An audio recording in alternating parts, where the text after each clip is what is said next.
Weekend update. The world went full Florida, and Florida just nodded approvingly. All right, settle down, folks. You're beautiful. Welcome to the show. We've got a jam-packed one tonight, looking back at the weekend of Saturday, May 17th and Sunday, May 18th, 2025.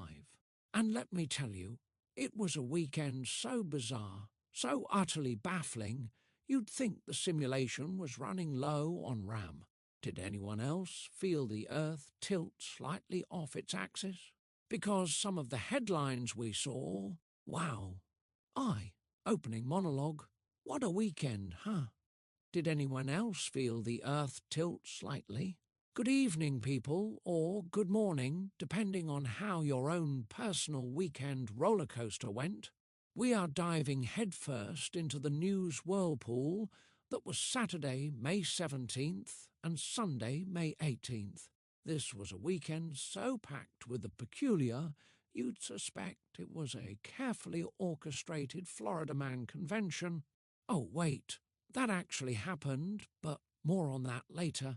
Seriously, though, the planet seemed to be auditioning for a reality show co-produced by Salvador Dali and a particularly confused squirrel. For instance, down at the usually oh-so-chic Cannes Film Festival, someone decided the height of cinematic fashion was a full bird costume. Yes, an actual feathery, beaky bird get-up graced the red carpet. Apparently, it was a CONDOR, there to promote a documentary titled I Love Peru, which, makes perfect sense, because when one thinks of profound international cinema, one immediately pictures a giant avian creature photobombing a list celebrities. Was it a desperate cry for attention? A bold new statement from the avant-garde? Or did a local pigeon just really want to sneak into the premiere of the new Robert Pattinson movie? The festival recently put its foot down, banning nudity and excessively voluminous gowns. Giant condor suits, however, greenlit. Fly on, you crazy diamond. Or a condor. This kind of spectacle, beamed worldwide, just goes to show that truly baffling behaviour knows no borders. It's a universal export now, like bad pop music and questionable reality TV. Meanwhile, proving that the long arm of the law sometimes comes with very, very short legs, China's first ever police Corgi, the adorably named Fuzai, has become a national hero and an internet sensation. He's got the prerequisite short legs, a keen nose for trouble, and, it turns out, an even keener nose for unattended sausages. This pint-sized patrol pup is living proof that dedication and a low centre of gravity can take you places. The sheer global reach of these two stories, a posh European film festival upstaged by poultry-themed PR and an East Asian police force charming the world with a stubby-legged sniffer dog, it really makes one ponder if the definition of newsworthy has just collectively thrown in the towel and decided to embrace the chaos. And, of course, no roundup of global weirdness would be complete without checking in on our spiritual home of the strange Florida. Down in Seminole County, a local legend, a man known for his, shall we say, eclectic yard decor, decided to celebrate a rather unique anniversary. 25 years of his very first county code violation. And how does one mark such an auspicious occasion? With a quiet dinner? A reflective walk? No. This gentleman unveiled a brand new 6-foot-tall butt sculpture. Because when mere words fail to convey your feelings about zoning laws, a giant fiberglass posterior apparently speaks volumes. One might say he's really cracking down on local government. This isn't just a protest, it's a quarter-century-long performance art piece, a testament to one man's dedication to being, well, a monumental pain in the... Well, you see the sculpture. It's this kind of dedication to an absurd cause that makes one wonder if the most effective forms of dissent are simply the ones that make officials question their own sanity. The world is weird, folks. Let's get into it. Second segment, global goofballs and international incidents. The world is a stage, and most of us forgot our lines. The red carpet at the Cannes Film Festival is usually a parade of haute couture, dazzling diamonds and cheekbones that could cut glass. But on Saturday, May 17th, it was also home to a man dressed head to toe as a condor. This wasn't just some partygoer who took a wrong turn at Albuquerque on his way to a Comic-Con after-party. No, this avian apparition was an officially sanctioned piece of marketing for a documentary titled I Love Peru, which was screening in the Cannes Classics section. Organisers explained that the condor is seen in Peru as a creature connecting heaven and earth. On the French Riviera, it mostly connected confused Alistas with an undeniably unique photo opportunity, as actors Raphael Quenard and Hugo David found themselves posing alongside the feathered fellow. The festival, as noted, recently banned nudity and excessively voluminous gowns, but apparently there's no policy against condors. Talk about a bird-brained PR stunt that somehow, against all odds, actually took flight. This kind of high-profile absurdity, where the bizarre meets the sophisticated, is becoming a hallmark of our globally connected age, instantly shared and dissected online. Across the globe in Weifang, China, another star was rising, albeit one with significantly shorter legs. Fuzai, the nation's first police corgi, continued his adorable reign of sniffing out trouble and occasionally snacks. This 2-year-old pup, a social media darling with over 400,000 followers on the Douyin account Fuzai and his comrades, is officially trained to detect explosives. However, his unrelenting appetite for treats has led to some rather unpolicemanlike conduct. In a now viral incident, Fuzai was caught on video snatching a sausage directly from a child's hand while on patrol. His handlers also had to discipline him for the dual offences of sleeping on the job and, rather indelicately, using his food bowl as a toilet. The public's reaction to these transgressions? Overwhelming support and offers of more sausages. His handler, Officer Zhao Qingshui, maintains that Fuzai's diminutive stature and short legs are an advantage, allowing him to inspect tight spaces under vehicles that larger dogs can't reach. One can't help but feel this is a prime example of how an online persona, carefully curated even for a canine, can capture global attention, turning everyday animal behaviour into international news. Speaking of taking things to the extreme, anti-aging influencer Brian Johnson apparently decided that the true fountain of youth flows directly from his teenage son. Reports from May 17th indicate that Johnson, in his relentless quest to turn back the clock, had his own plasma removed and replaced it with plasma from his son. One imagines the family dinner conversations. Son, can you pass the salt? And also a pint of your freshest, most youthful blood. This isn't just biohacking, it's bio-borrowing from the family reserves. It highlights a fascinating, if unsettling, trend where the pursuit of personal goals, amplified by an influencer platform, pushes boundaries into realms that seem more science fiction than self-care. The modern workplace also provided its share of oddities. A job seeker reportedly cancelled an interview, not because of a better offer, but because the recruiter flooded them with messages. This tale of recruitment overkill, emerging around May 18th, paints a vivid picture of digital desperation. There's being keen, and then there's the digital equivalent of showing up at someone's house at 3 a.m. with a megaphone and a job offer for a mid-level marketing position.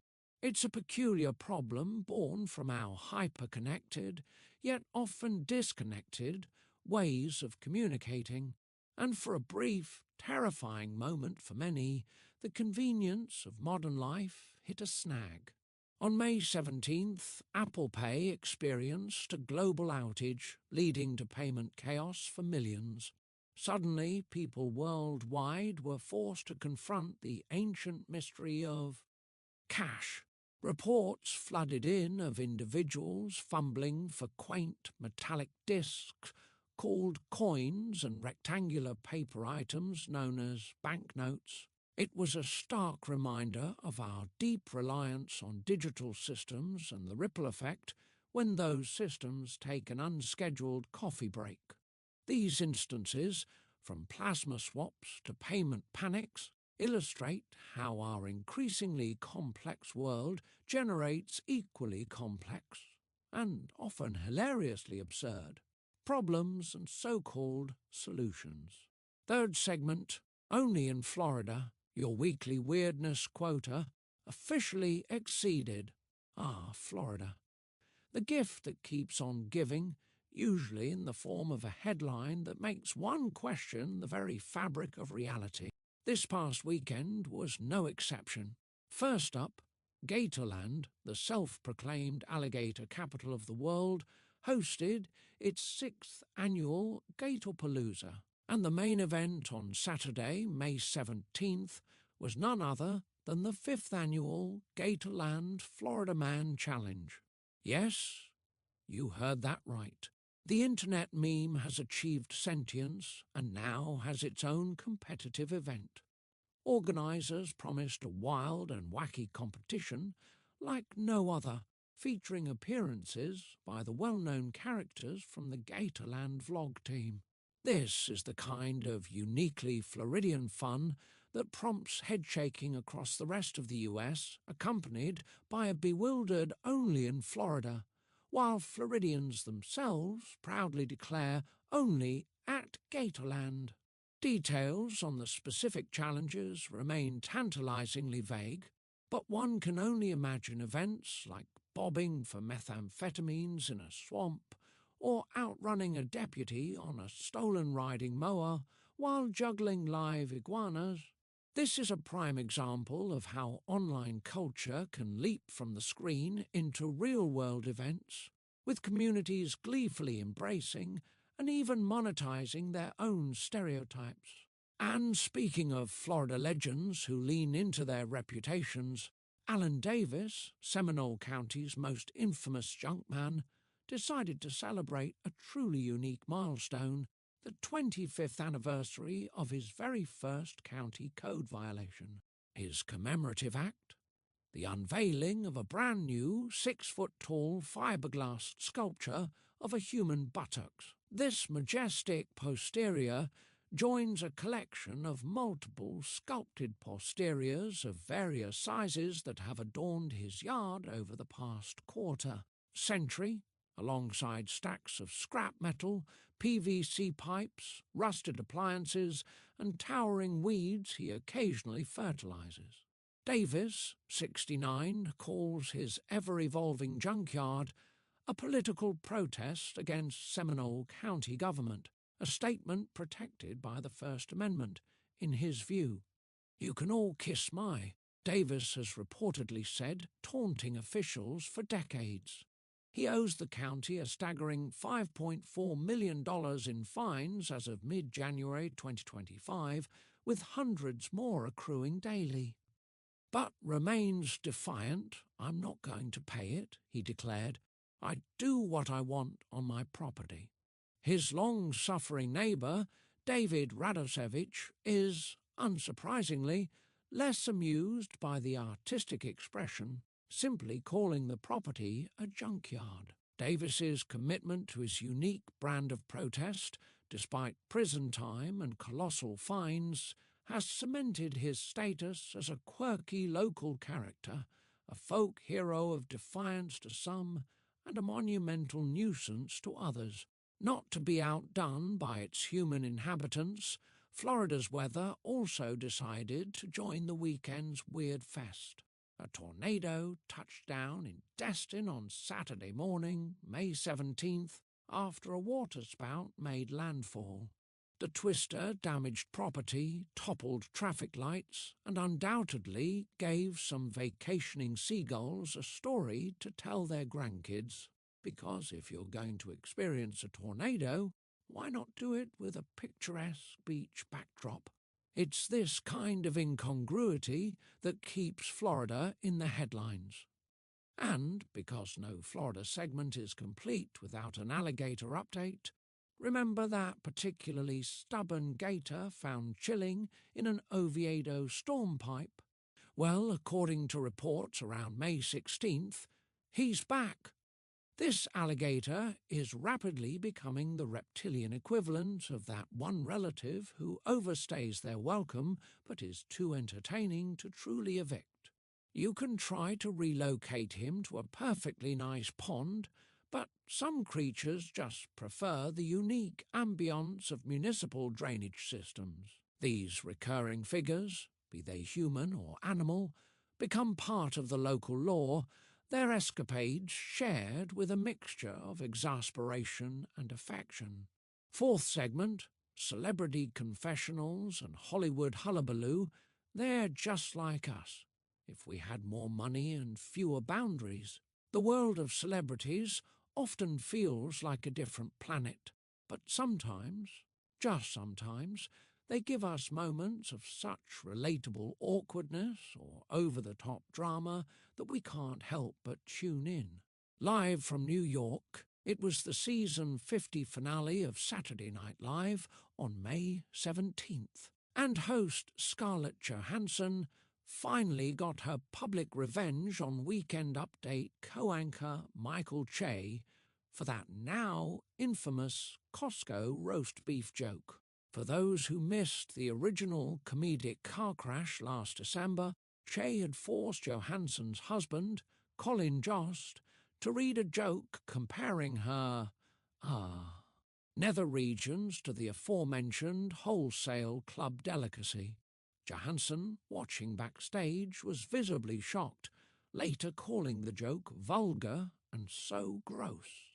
Fast forward to this weekend's joke swap segment, and it was Che's turn to squirm. He was made to apologise to Johansson, who was right there on set, by reading lines penned by Jost. "I was just lashing out because I'm jealous," Che read. "I've never even seen a human vagina. And notice I said human, because I once spent the summer on a farm." The segment was hailed on social media as wild, with viewers declaring it most definitely did not disappoint. This is the kind of celebrity feud and resolution that plays out like a high-stakes sitcom, with professional comedians scripting the drama and the public eagerly consuming every moment. It's a fascinating look at how humour can be used, very publicly, to address and seemingly resolve even the most awkward of conflicts. Elsewhere in the celebrity injury circuit, motocross racer Carey Hart, perhaps better known to some as Pink's husband, who seems to collect injuries like trading cards, had another spectacular mishap. Reports around May 18th detailed a nasty get-off during practice on the preceding Thursday. The result? He severed his small intestine from his colon after taking a handlebar to the gut. Hart, ever the trooper, shared a rather graphic photo of the 20 staples holding his midsection together, accompanied by a heartfelt and, by now, probably well-rehearsed apology to his wife, Pink. "Sorry to put you through this, yet again."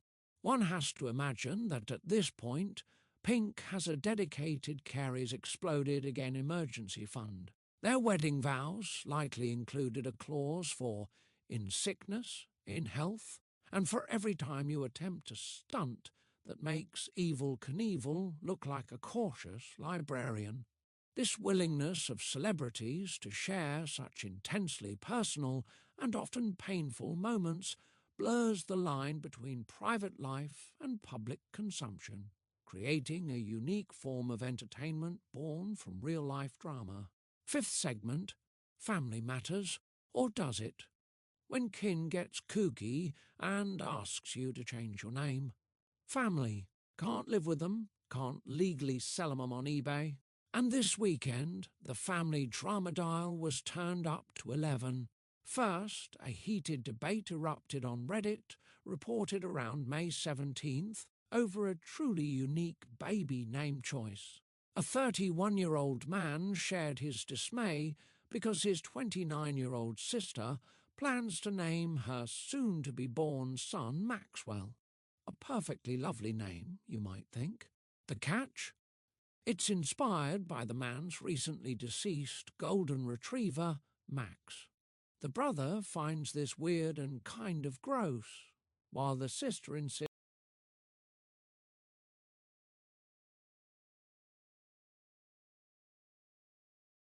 it's a sweet gesture because Max meant so much to him.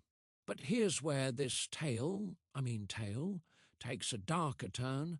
The sister was reportedly directly responsible for the accident that ultimately led to Max's death.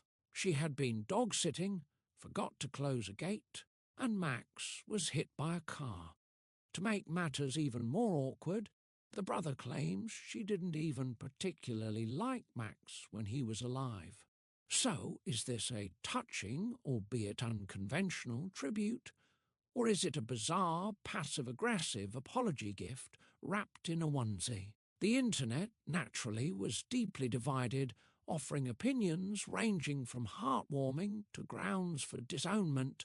One can only imagine the tension at the next family gathering. This situation, while extreme, taps into a growing trend where personal sentiment and unconventional ideas are increasingly influencing traditionally significant family decisions like naming a child, sometimes blurring established boundaries.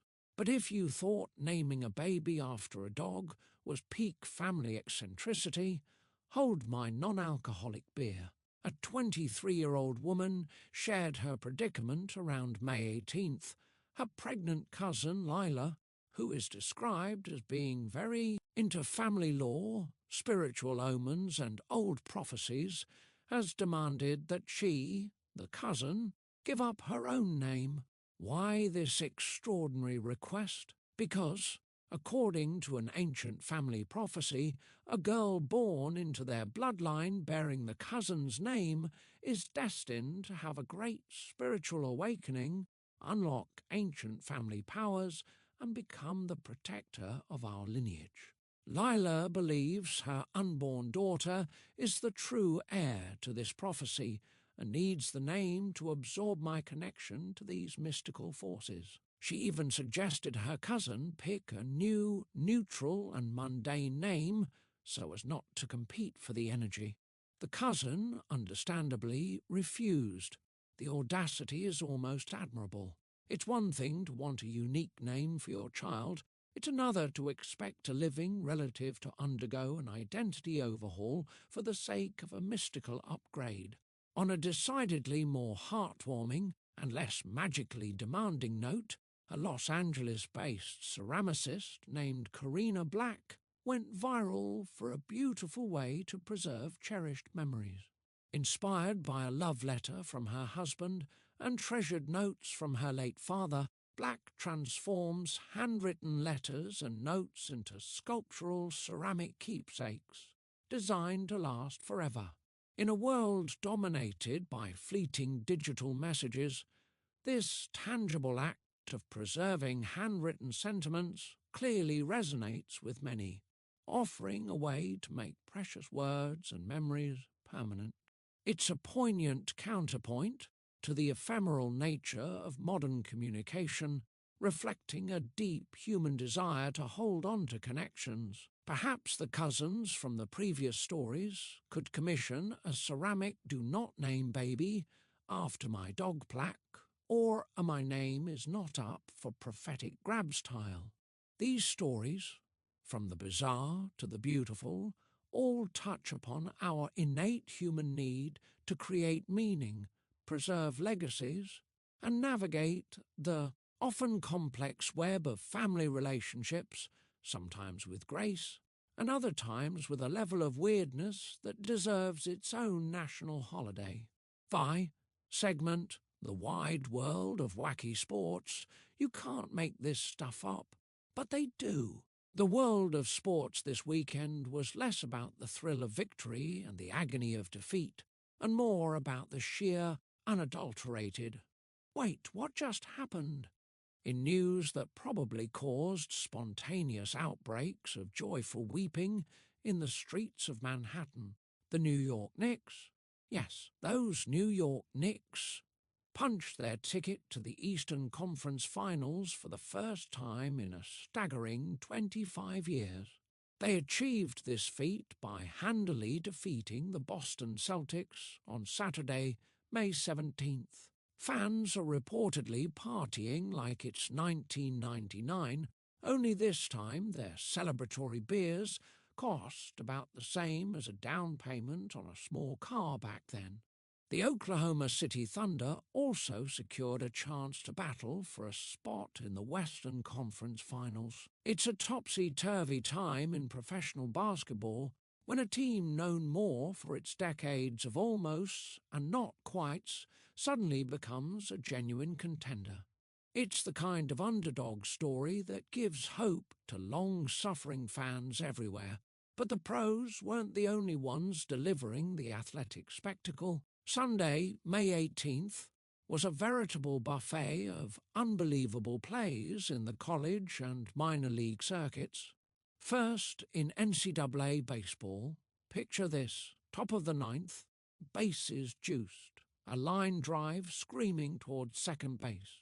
But wait, Connor Joy makes a full extension, Superman-style diving catch, then, while still horizontal, flips the ball to second for a game-saving double play.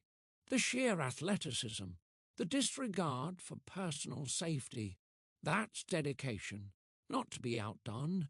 In another NCAA baseball matchup between Belmont and Illinois Chicago, a hard grounder took a tricky hop towards first base. But first baseman James Harris, channeling his inner Harlem Globetrotter, casually flipped the ball between his legs for the out. Illinois Chicago went on to win 12-7, possibly because the Belmont players were still trying to figure out if what they saw was even physically possible. Over on the softball diamond, during a Clemson versus Northwestern game, a sharp line drive was snagged by Northwestern's shortstop Kei Amasado, who then initiated a 6-4-3 triple play with what appeared to be a kick assist. Flawless execution, though in a cruel twist of fate, Northwestern still lost the game 1-0 in extra innings. Sometimes even a perfect play isn't enough. And in the highly competitive world of the standing club playoffs, one assumes this involves very athletic standing. The Jets faced off against the Stars. Jets player Mason Appleton had a golden opportunity, a shot on goal, but Stars goalie Jake Oettinger made a save that defied physics, throwing his entire body in front of the puck. The Stars clinched the win, 3-2, largely thanks to Oettinger's human wall impersonation. Finally, in a moment that will live on in local soccer lore, forward Madison FC's J.C. Banks, finding himself with the ball just past midfield, decided to, well, just go for it. He launched a shot from his own half of the field, a 70-yard wonder goal. The ensuing celebration was, as they say, epic.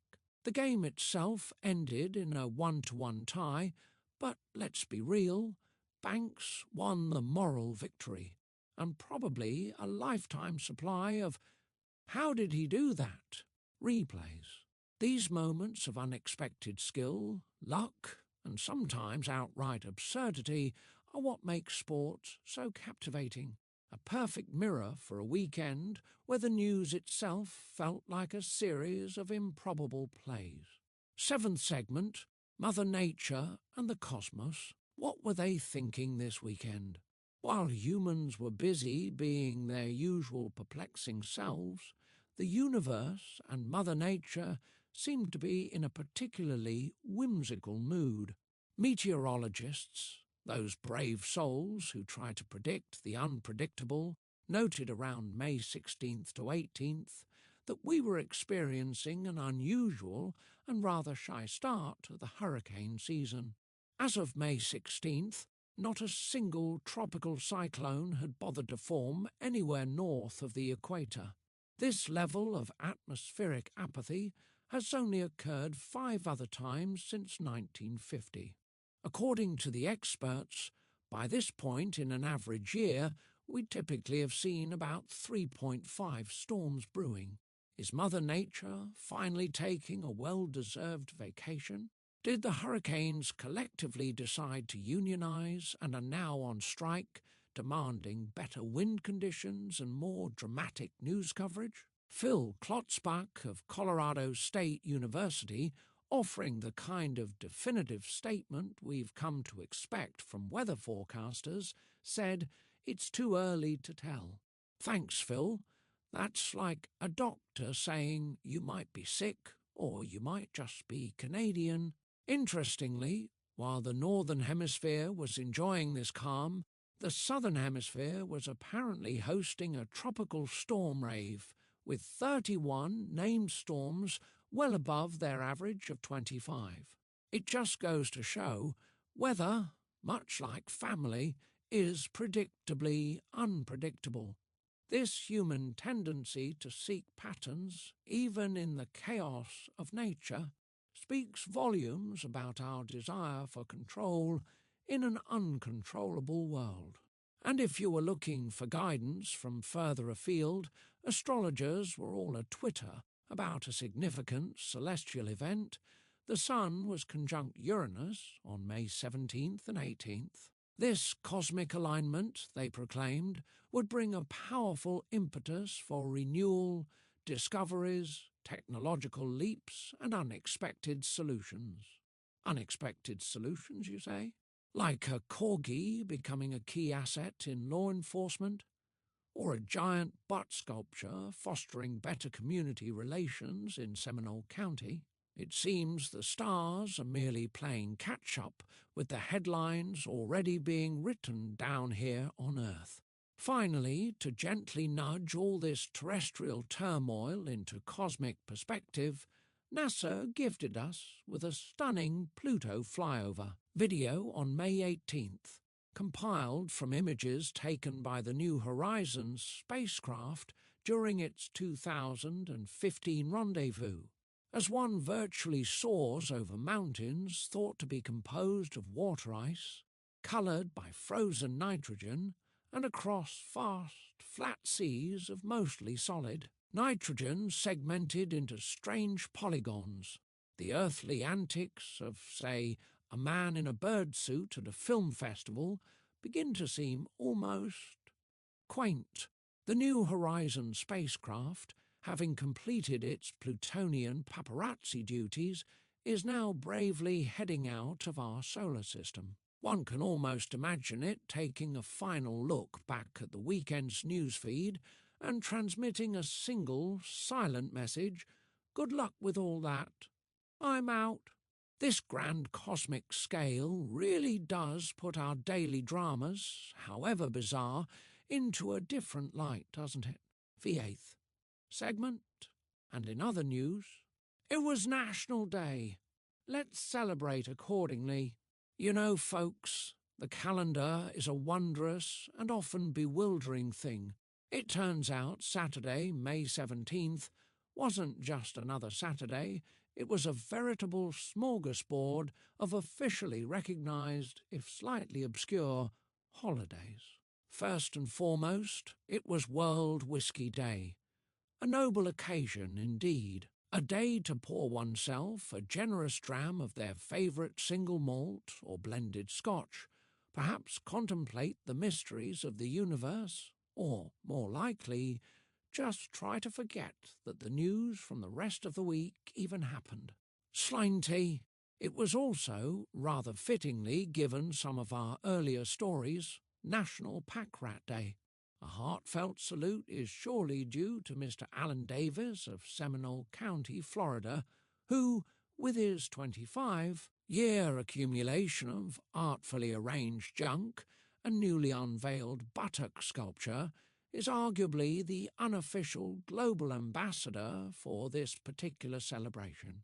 One hopes he marked the day by acquiring a particularly rusty appliance or a promisingly large pile of PVC pipes. And for the mycologically inclined, Saturday was National Mushroom Hunting Day, a delightful pastime, though one hopes that participants exercised a degree of caution, perhaps keeping in mind the rather unfortunate story from earlier in May concerning an Australian woman on trial for alleged murder by toxic mushrooms. You know, just a friendly reminder when foraging, delicious and deadly, can sometimes look remarkably similar. Timing and accurate mushroom identification is everything, people.